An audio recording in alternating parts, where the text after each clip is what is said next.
Becoming a great money manager is not impossible.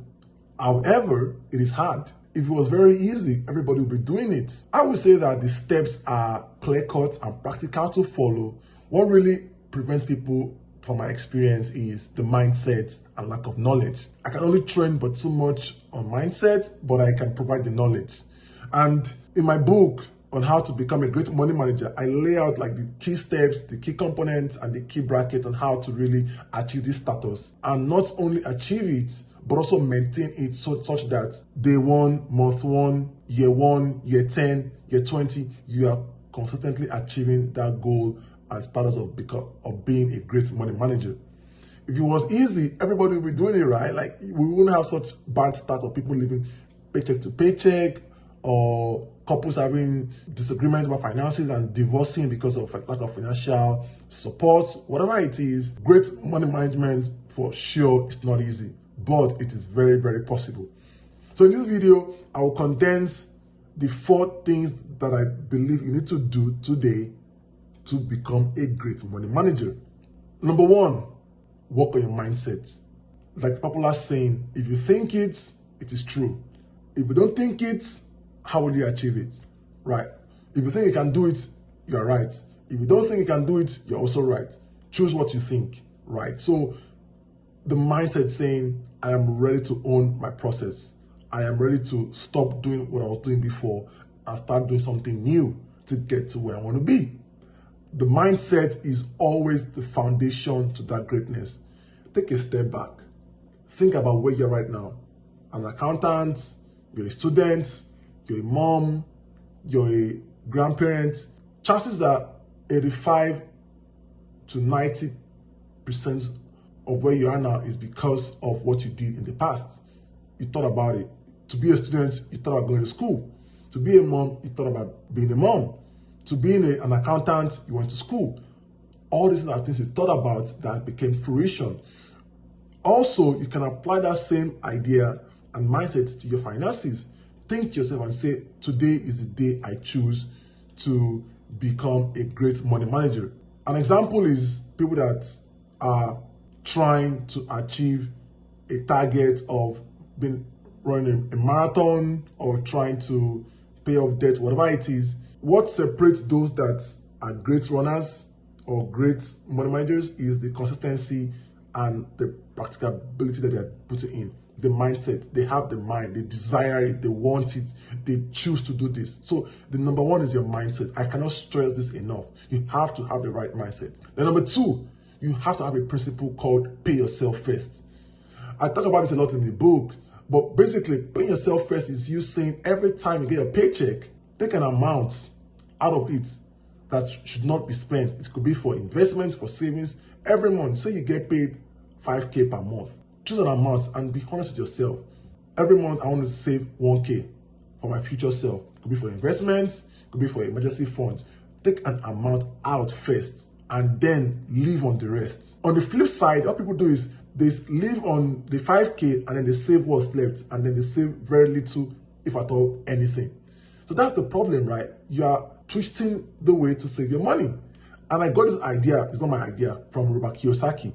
Because when you think about paying yourself first, you are essentially ensuring that you take care of your financial goals or things that are important to set you up for success in the future.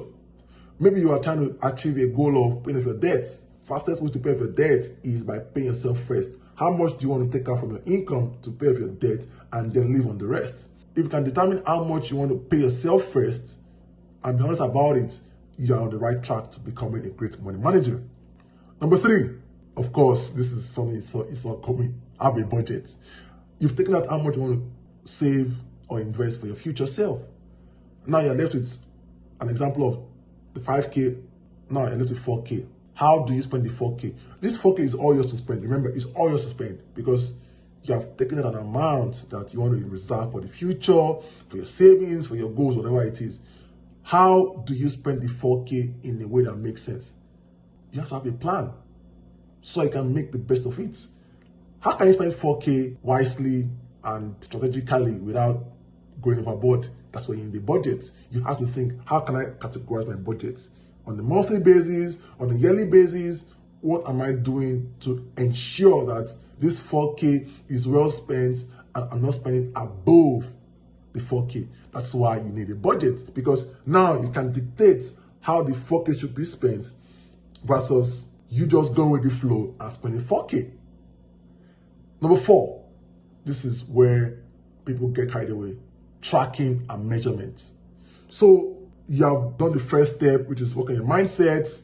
You are determined to do it. You want to do it. Second step is, oh, I put myself first. I've set aside an amount for other things, and now I have a budget. But are you tracking your budget? Don't just have a budget for the sake of having it. Track it. Are you measuring it? How are you doing? Every month, if you're supposed to spend 4K, this month, how much did you spend? 3K? 5K? Track it and measure. You have to always track it. Like the popular saying, what is not tracked is not measured. And if you don't track it, how can you make progress? If you don't track it, how can you know what is going well, what is going bad, and what can be improved?